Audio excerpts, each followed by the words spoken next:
In the heart of the Amish farmstead, Jacob Stoltzfus had prepared for the worst winter the valley had ever seen. As the first snowflakes fell in the blizzard of '47, his neighbors mocked his winter room, a space few had even seen, tucked away beneath his barn.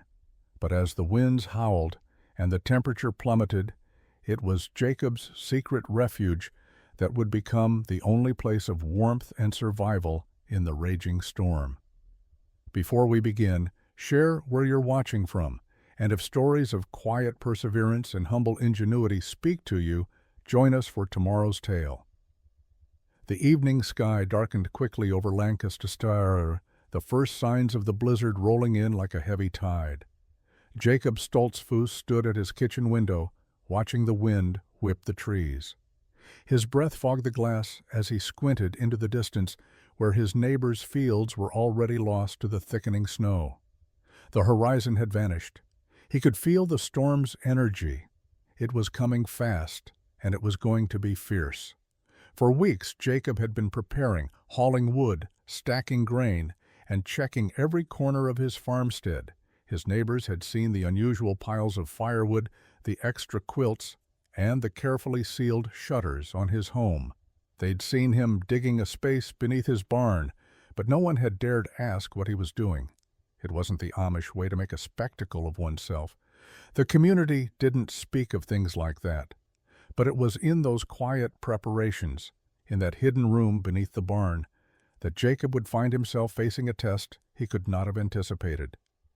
"Jacob, do you really think it will be that bad?" his wife Esther had asked earlier that week.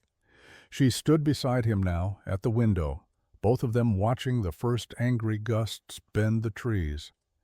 "I know it will," Jacob replied quietly. He turned from the window and walked to the hearth, placing a few more logs on the fire. "Winter is coming early this year. It's better to be ready." Esther watched him, a mix of concern and admiration in her eyes. She had always trusted his judgment, even when the rest of the community seemed to mock his cautious nature. His careful approach to life had earned him respect, even if it didn't always make him popular. As the wind began to howl outside, rattling the windows, Jacob's heart sank. He had heard this sound before in his youth, the kind of wind that wouldn't let up. The blizzard was here, and it wasn't going to stop until it had claimed its toll. The storm had taken full force by morning, its howling winds and thick snow swallowing the landscape whole. By noon, the paths between Jacob's farm and the rest of Lancaster were buried. His neighbors were trapped in their homes, unable to venture outside. Even the mail, the lifeblood of their distant community, had stopped. It was as if the world had disappeared under a blanket of ice and snow. Jacob stood in the heart of his barn, his hands moving swiftly, his body steady. A few days earlier, he had filled the hidden room with all the essentials he might need: canned goods, blankets, water, and firewood. He had always believed that preparation was the foundation of survival, and he had put that belief into practice. No one had understood why he needed to build the room. His closest neighbor, Caleb Fisher, had made his usual joke when he saw Jacob carrying the heavy stones into the barn. "You'll never need all that," Caleb had laughed. "You're building a fortress for a storm that's just a little snow." Jacob had smiled and said nothing, keeping his focus. The mockery stung a little, but it was nothing new. Jacob knew that what he was doing was right, even if no one else saw it. Now, as he sealed the door to the winter room with care, he could feel the weight of the storm pressing against the barn's sturdy walls. The fire inside was crackling loudly, and the warmth spread through the room. The bitter wind tried to break through the barn's wooden structure, but Jacob knew that the shelter he'd built, the one his neighbors had laughed at, would be strong enough to keep them all safe. Outside, the storm continued its rampage, but inside, the warmth of the fire wrapped the room in a quiet peace. Jacob turned to Esther, who had followed him into the barn. "It's time," he said. His voice was calm, almost soothing. "I think it's safe to bring them in." Esther nodded, her heart heavy with a mix of gratitude and worry. She had seen the severity of the storm. They both had. Now it was a matter of survival. And survival would come not from hastily built walls or quick decisions, but from Jacob's steady, quiet determination, the kind that only the humblest of hearts could ever understand. By evening, the winds had reached their full fury. The snowflakes fell thick, blanketing the earth with a white, unyielding silence. Jacob and Esther sat in the warmth of the winter room, listening to the wind howl and the occasional creak of the barn as it stood firm against the storm's assault. Outside, the world had disappeared. The storm was so intense that even the light of the moon could not break through. In the distance, Jacob could hear the faint echoes of his neighbors' voices, shouting to be heard over the gale. There had been warnings, of course. The weather had been unpredictable for days, and it was clear to everyone that the storm was coming. But no one had prepared the way Jacob had. Now, the storm trapped them all. "Jacob, will they be all right?" Esther asked, her voice soft but edged with worry. She sat close to him, her hands wrapped around a mug of warm cider. The fire crackled in the corner of the room, its heat a comforting contrast to the bitter cold pressing against the walls. Jacob looked out the small window, where the snow had begun to pile up against the barn's thick wooden walls. "They'll manage," he replied, though even his voice carried the weight of doubt. He had seen the strength of winter storms in his younger years, and he knew that no matter how well-built a cabin was, it would not withstand such a storm without struggle. Esther sighed and shifted closer to him, her concern growing. "They didn't understand why you built the room," she murmured. "They thought you were wasting time, and now we are the only ones who have warmth." Jacob didn't respond immediately, his eyes tracing the dancing flames in the hearth. He thought back to the days leading up to the storm, when he had carefully explained his reasons to Caleb Fisher and the others. They had all laughed at him, calling his precautions excessive. They had been so sure of the mildness of the winter. "Let them think what they want," Jacob finally said, his tone firm but without bitterness. I knew we'd need this, that it wasn't about what we had today, but what we might face tomorrow. Winter always tests us, Esther, and sometimes we don't get a second chance to prepare." Outside, the wind howled again, and the snow began to shift under its force. The barn creaked and groaned, but Jacob knew it was built to endure. In the darkness beyond the windows, he could see nothing but the swirling white mist. But here, in the warmth of the room, there was safety. "I just hope it's enough," Esther whispered, looking toward the door that led to the barn. "I hope we have enough." Jacob squeezed her hand, offering a silent prayer for their neighbors. He had no doubt they would survive, but he feared the costs. How many would need to find shelter here in the coming days? How many would be trapped just as they were? The fire crackled, its warmth filling the room, and Jacob felt a quiet certainty settle over him. They would make it through this. The storm might rage outside, but inside they were safe. The storm had not relented by morning. The wind still screamed, rattling the barn's walls and carrying the bite of cold deep into the earth. The world outside was a frozen wasteland, a place where even the bravest would think twice before venturing. The snow had piled high against the barn, forming a thick wall between Jacob's sanctuary and the world beyond. Jacob awoke early, as he always did, his body instinctively rising with the first light of dawn. But this morning was different. He could feel the weight of the storm pressing down on his chest, as if the very earth were holding its breath. The fire in the hearth had burned low overnight, but there was still enough warmth in the room to ease the chill in the air. Esther was still asleep, curled under a thick quilt, her face peaceful despite the storm. Jacob stood quietly, careful not to disturb her, and moved to the window. The view was bleak. The entire valley swallowed by the blizzard's fury. The trees, once tall and proud, were now bent low under the weight of the snow. The farm that had once seemed so expansive now appeared as a tiny dot in a vast white world. Jacob's heart sank as he realized how completely cut off they were. The roads were impassable. The nearest neighbor, Caleb Fisher, was several miles away, and with the storm still raging, there would be no way to reach him or anyone else. But the winter room had served its purpose. There was enough firewood stacked to last them several days, enough food and water to last longer, should it come to that. Jacob wasn't sure what would happen next, how long the storm would last, or how they would manage the isolation. But he knew one thing for certain: they were better prepared than anyone else. The sound of soft footsteps behind him interrupted his thoughts. He turned to find Esther standing, rubbing her eyes. "What's it like out there?" she asked, her voice still heavy with sleep. Jacob didn't answer immediately. Instead, he moved toward her and placed a hand on her shoulder, guiding her to the window. She gazed out at the storm, her breath fogging the glass. For a long moment, neither of them spoke. "Can we help them?" she finally asked, her voice barely above a whisper. "The others? Will they make it through?" Jacob hesitated. He knew the storm was unforgiving, and without the shelter of the winter room, there was little chance anyone would fare well. But he had built what he could, and the rest was in God's hands. "We'll help as best we can," Jacob said, his voice steady, yet heavy with the weight of responsibility. "But we are ready, and that is more than many can say." Esther nodded, her eyes reflecting the same quiet determination that filled Jacob's heart. She understood now, just as he did, that their preparations were not simply for them, but for the others who would inevitably seek shelter in the days to come. As they stood together, looking out at the storm, Jacob couldn't help but feel a deep sense of gratitude for the quiet wisdom of patience and preparation. He had not built the winter room to prove a point.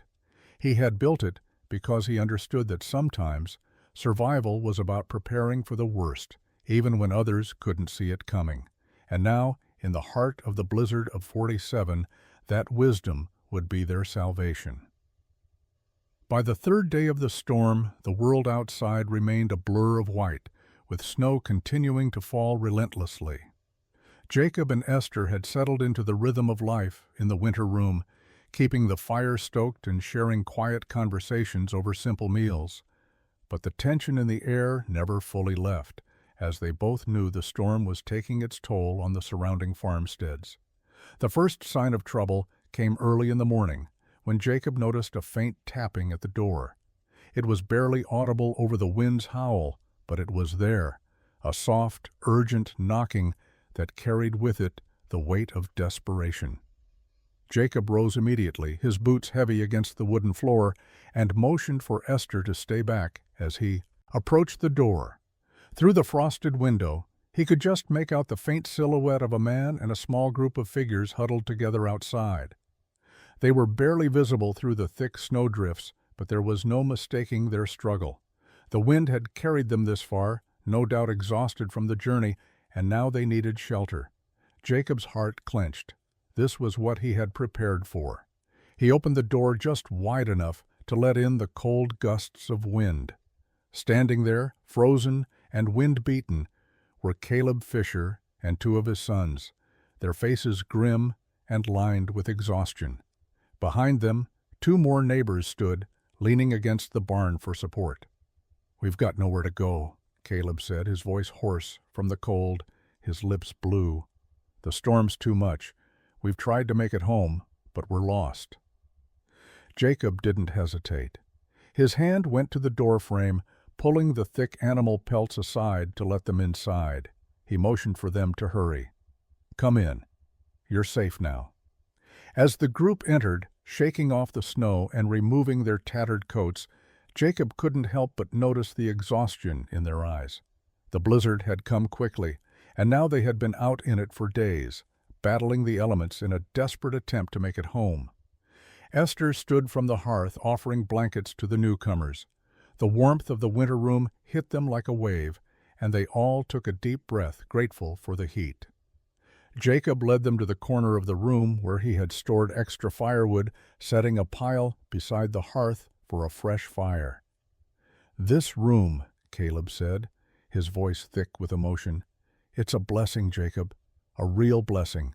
We thought we were going to lose everything. We never thought we'd make it here." Jacob didn't respond immediately, his mind still racing. He had done what he could to prepare, but this was beyond anything he had expected. 5 people, 5 lives depending on him.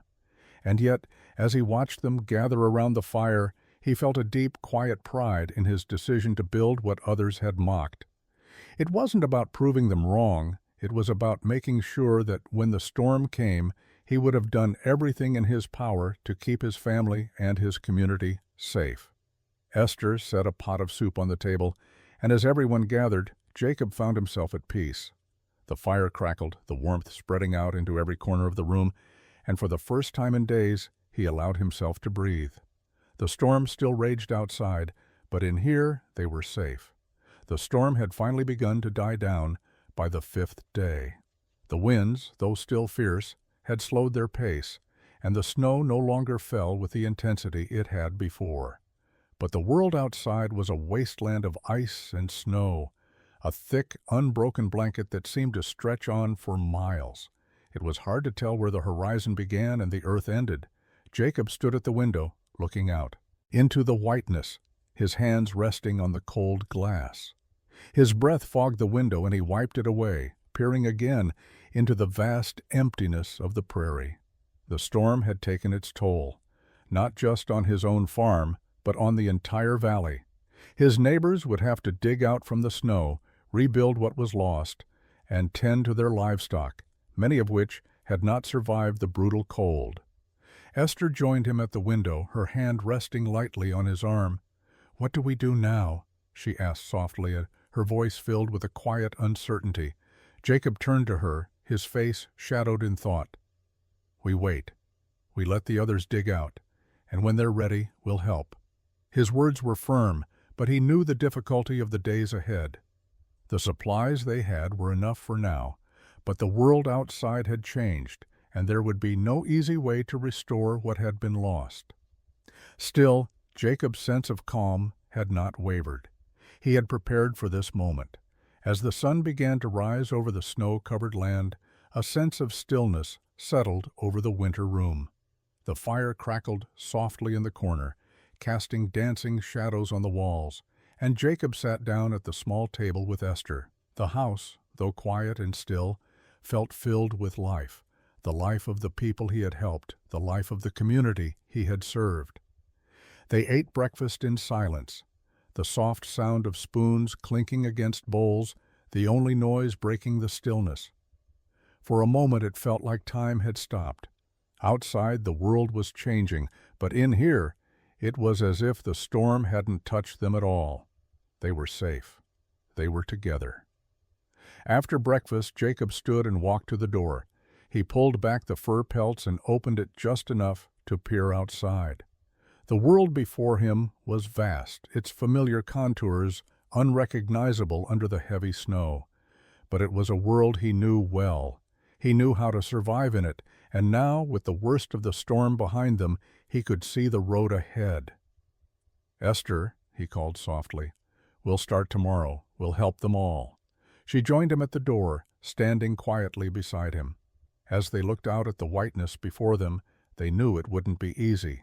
There would be many more long days ahead, filled with work and sacrifice. But they would make it through. Just as they had survived the storm, they would survive the days ahead, one step at a time. And in that moment, as the storm began to lose its grip on the land, Jacob Stoltzfus knew that his quiet decisions, his unassuming faith, had not just saved his family, it had saved them all.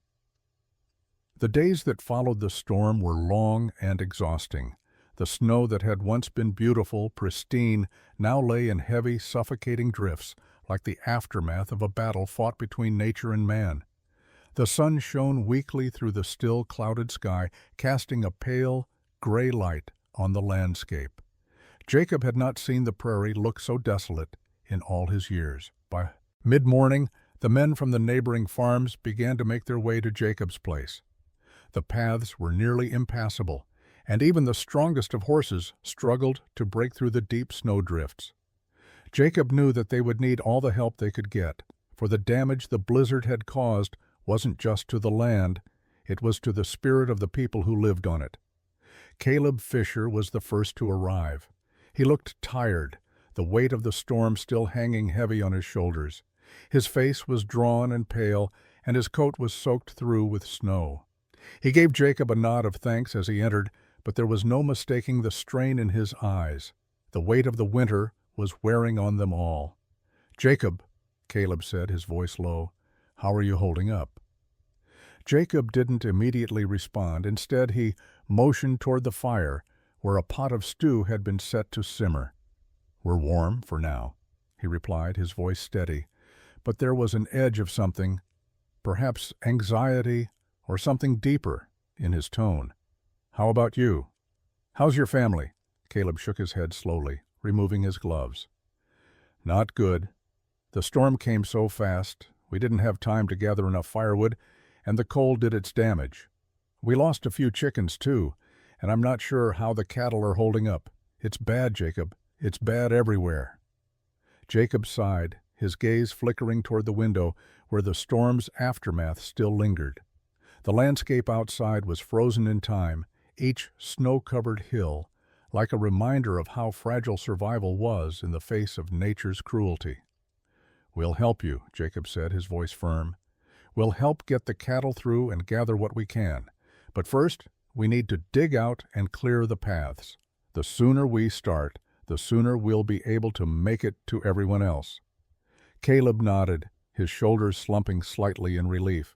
He was used to working hard, but the isolation of the storm had drained him more than he was willing to admit. The others began to trickle in, men and women from neighboring farms who had also found shelter in Jacob's winter room. They all looked the same, tired, worn, but thankful to be alive. They knew what was at stake now. It wasn't just about survival anymore. It was about rebuilding. But rebuilding after something as devastating as the blizzard was a long and uncertain road. Jacob watched as they gathered around the fire, their faces drawn but filled with determination. Esther moved silently between them, offering warmth and food, her presence a quiet testament to the strength of the community. As they all sat down to share a meal, Jacob took a deep breath. The road ahead would not be easy. There would be losses, and the work would stretch on for days, perhaps even weeks. But this was what he had prepared for, not just to endure the storm, but to lead the way through it. "Tomorrow," Jacob said, his voice steady, "we work. And we work together because that's the only way we'll make it through." The next few days were a blur of work. The community came together in a way Jacob had not expected, and yet somehow it felt right. The men dug out paths, some of them leading toward the nearest train station, others to the distant farms that were still buried beneath the snow. The women worked tirelessly to repair what could be salvaged from the barns and homes that had taken the brunt of the storm. Every effort was focused on getting the community back on its feet. Jacob had never been one to boast, but as he worked alongside Caleb and the others, he felt the quiet pride of knowing that his preparations had made this all possible. The winter room had been a sanctuary for the weary, a place to rest and regain strength. Now it became a place for planning, for strategizing, as Jacob and the others discussed how to tend to the cattle and what supplies would be needed in the weeks to come. By the end of the week, the paths were cleared enough to allow for trade with nearby towns. The train stations were still inaccessible, but there was hope that the snow would melt soon enough for supplies to make it through. For now, the town had to rely on what was left in the stores and what they could hunt or gather. "Jacob," Caleb said one morning, his voice filled with admiration, "I don't know how we would have gotten through this without you." Jacob shook his head, wiping the sweat from his brow. "We all got through it. I didn't do anything any of us wouldn't have done," Caleb smiled, but there was a heaviness in his expression. "You prepared for this storm when no one else thought it would come. You saw what we couldn't. That's why we're still standing here today." Jacob didn't have an answer for that. He wasn't looking for praise or recognition. He just wanted to ensure that everyone made it through. The storm had been a cruel reminder of how fragile their lives were on the frontier, but it had also revealed the strength of their community. They had come together in the worst of times, and they would continue to rebuild in the days ahead. As the work continued and the days grew longer, Jacob allowed himself to relax, just a little. The road to recovery would be long, but they had weathered the worst of it, and for that, Jacob felt a deep sense of peace. The storm had come and gone, and the community had made it through, not because of any one person, but because they had all worked together. Jacob knew there would be more storms, more challenges, but for now, they had survived. And in the quiet of that survival, Jacob found a deep and humble gratitude that would carry him through whatever lay ahead. The weeks following the blizzard of 47 were grueling, but with each passing day, the community around Jacob Stoltzfus grew stronger. The storm had left its mark, but the effort to rebuild was one that Jacob had always known would come, even when the worst of it seemed unthinkable. The valley, once suffocated by snow, began to breathe again, and the people of Lancaster slowly emerged from their isolation. Jacob spent his mornings working on the farms, helping neighbors fix their roofs, reinforce the walls of their homes, and gather firewood that had been buried beneath the snow. The men worked together, lifting logs and beams, shoveling out barns, and clearing debris. There was no shortage of work, and for the first time in months, the community seemed to pull closer, bound by the shared trials of survival. Each evening, the Stoltzfus home became a gathering place. Neighbors who had once been distant, too busy with their own lives, now came together to share a meal, to tell stories, and to find comfort in each other's company. There was a deep sense of gratitude in the air, a feeling that this hard winter had not only tested their ability to endure, but also had forged new bonds between them. Esther, ever the steady heart of their home, worked tirelessly to make sure that there was enough food to feed everyone who came. Her cooking became a symbol of warmth, a reminder of the resilience of the Amish faith, simple yet nourishing, humble but full of love. The men and women worked side by side, each in their own way contributing to the effort of recovery, and Jacob felt that for the first time his decision to build the winter room had not only saved his own family, but had also helped bring the community back together. One evening, as the sun dipped low behind the horizon, casting long shadows across the snow-covered fields, Jacob sat outside, taking a moment to himself. His mind was still filled with the storm, with the work that remained, and with the gratitude he felt for the strength of those around him. But there was a quiet peace in him now that hadn't been there before. The valley had been tested, and they had passed. Caleb Fisher approached, his boots crunching through the snow. "Jacob," he called, his voice tinged with a new respect. "We've come a long way since that storm, and I wanted to thank you for everything you did, and for the way you held this whole community together." Jacob turned to face him, a humble smile on his face. "It wasn't just me. We all did this together, Caleb. It wasn't one man who made it through that storm. It was all of us." Caleb nodded, his expression serious. "Still, you saw the storm coming when no one else did. You prepared when we all thought it would be just another winter. Your foresight saved lives, Jacob. I think we all see that now." Jacob didn't respond immediately. His gaze turned toward the horizon, where the wind had finally settled, leaving the world in a blanket of peaceful quiet. "Maybe," he said after a long pause, "but it was never about foresight. It was about faith. Faith that no matter the storm, no matter the struggle, God would give us what we needed, and if we prepare, He'll give us the strength to face whatever comes." Caleb stood there for a moment, taking in Jacob's words. The simple wisdom of them struck him deeply. It wasn't just about surviving. It was about trusting in God's provision and about being ready, no matter what. "Faith," Caleb murmured. "Yes, you're right." Jacob stood and clapped Caleb on the shoulder. "Come inside, Caleb. Esther's made a pot of soup, and there's enough for everyone." As they walked together toward the warmth of the house, Jacob felt a sense of peace he hadn't known in years. It was more than the physical warmth of the fire. It was the warmth of a community that had weathered a storm together, that had faced the worst and come out stronger. And in the quiet of that evening, as the first signs of spring began to creep into the air, Jacob Stoltzfus knew that, though the winter of '47 had been a trial, it had also been a turning point, for him, for his family, and for the entire community. By the time spring arrived in Lancaster, the snow had melted, revealing a landscape that was at once familiar and changed. The trees, their branches heavy with snow just weeks before, were now bare, their limbs reaching up toward the sky, waiting for new growth. The fields, once buried beneath deep drifts, had begun to show signs of life, and the air was thick with the smell of damp earth and new beginnings. Jacob Stoltzfus stood outside, his boots pressing into the softened earth as he surveyed the land. The damage from the storm was still apparent: broken fences, collapsed sheds, and the remnants of fields that had not been harvested. But the land was resilient, just as the people who had tended it were. They had survived the worst, and now it was time to rebuild. Esther joined him, her hands still rough from the work of the past weeks.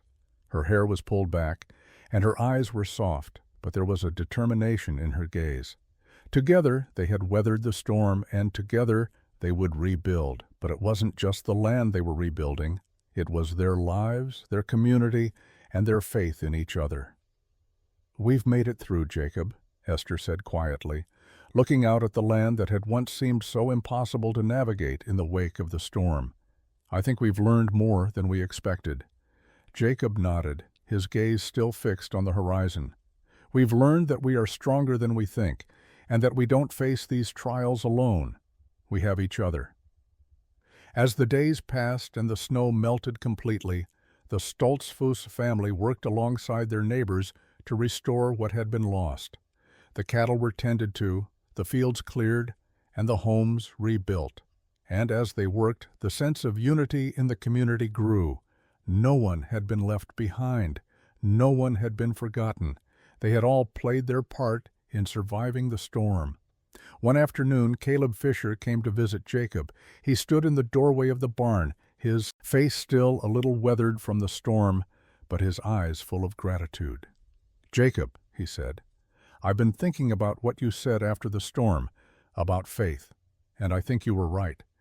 It wasn't just about survival, it was about trusting in God's plan and preparing ourselves to face what comes. I don't know if I could have made it through without you." Jacob smiled, the lines of his face softening with the weight of the words.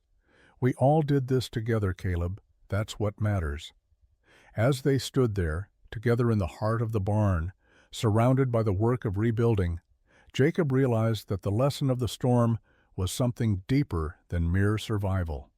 It was about faith, about trusting in something greater than oneself, and about building a community strong enough to endure anything. The storm had tested them. It had tested their resolve, their faith, and their strength.